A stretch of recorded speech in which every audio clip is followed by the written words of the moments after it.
Ακριβώς απέναντι από το Σουλεϊμανιέ βρίσκεται η βιβλιοθήκη του Χαφίζ Αχμέτ Αγά, η οποία χτίστηκε το 1793 και περιλαμβάνει, πέρα από τα 1265 χειρόγραφα, από τα οποία τα 806 έχουν την αυθεντική σφραγίδα του Χαφίζ Αχμέτ Αγά, συνολικά 2.000 τεκμήρια και βιβλία.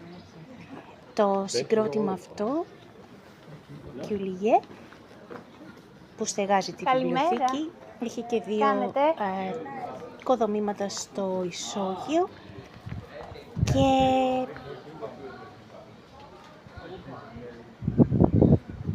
είναι πανέμορφος ο κήπος.